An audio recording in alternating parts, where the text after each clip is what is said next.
everyone, and welcome to this explainer. On May 7th, 2026, OpenAI completely shifted the landscape of AI. We are officially moving past the era where voice AI was just a fun, call and response novelty trick. Instead, we're looking at systems designed to do actual, heavy lifting work right while you're talking to them. Today, we're going to tear down exactly how OpenAI's new real-time voice models function, and, way more importantly, how you can actually use them in the real world. Because, let's be honest, the core challenge today isn't just making an AI sound like a real human. We've kind of had that for a bit now.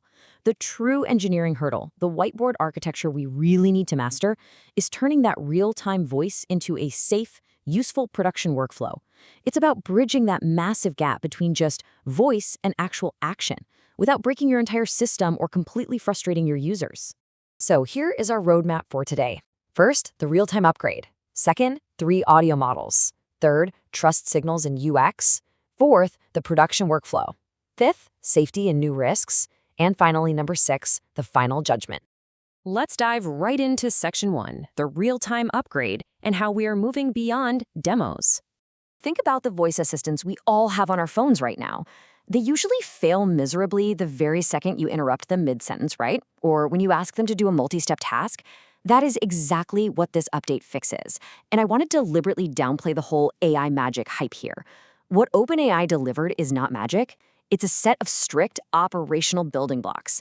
To move an AI out of a controlled demo into reality, you need rigorous systems. Without them, letting an AI take action is literally just going to cause absolute chaos in production. Moving to Section 2, 3 audio models. Let's look at these new building blocks. So OpenAI didn't just drop one massive model, it's actually a trio. First up is GPT-Realtime-2. This is the brain handling the voice, reasoning, and tools, priced at $32 per million input tokens and $64 for output. Second, we have GPT-Realtime-Translate. This handles live, multilingual translation for just over 3 cents a minute, and it natively supports over 70 input languages and 13 output languages. That's a total game changer for global support workflows. And finally, GPT-Realtime-Whisper gives you that snappy streaming transcription for less than 2 cents a minute. But here is the spec that makes all of this actually possible. 128,000. OpenAI bumped up the context window from 32K to 128K. Why is that absolutely crucial? Well, to put it into perspective, if you want your AI agent to handle a 30-minute customer service call, remember a detail from the very beginning, read through an internal document, and then execute a workflow, it needs a massive memory bank. 128K is the exact technical leap that unlocks those complex agent workflows. All right, Section 3, Trust Signals and UX, Designing for Reliability. We have to shift gears from technical specs to practical user experience now. Honestly, trust signals are the most important part of this whole update. If the UX breaks, your users will just hang up. Imagine asking an AI a complex question and getting 5 seconds of dead silence. You'd think the call dropped, right? That's where preambles come in. These are short audio cues like the AI saying, "One moment while I look into it," which tells you the system is actively working instead of just silently hanging. Then we've got tool transparency and parallel tool calls. If the AI needs to check your schedule and look at a CRM, it should say, "Checking your calendar," out loud. By making its internal actions audible, the AI sets expectations and builds real confidence that it's actually doing the work. But what about when things go wrong? Because APIs definitely fail. That is where stronger recovery behavior is vital. Instead of looping or hallucinating wildly, the system is designed to just say, "I'm having trouble with that right now." It's all about failing gracefully. Admitting it can't complete a task preserves that hard-earned trust. Which brings us to Section 4, the production workflow. Let's look at the blueprint. We're mapping out the simplest voice agent that can actually survive out there in the wild. Step 1, listen and transcribe continuously. Step 2, interpret intent, making sure to maintain the context of the conversation. Step 3, call the necessary tools. Step 4, get explicit confirmation. And Step 5, log it in plain English. A really great educational example here is a minimal task logger, kind of like Howard's Side Hustle Command Center. You speak your tasks, the AI parses them out, confirms with you, and updates your dashboard. Super clean, very reliable. Now, I really need to stress Step 4 here. Confirm before acting. This is the golden rule of voice agents. You must never allow an AI to execute an irreversible action, booking a flight, sending a client email, deleting a record, without getting an explicit verbal yes from the user first.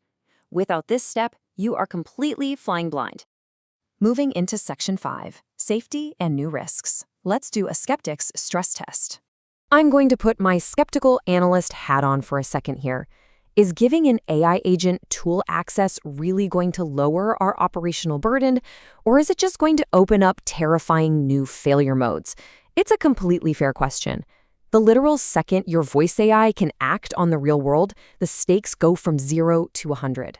Just look at these new attack surfaces.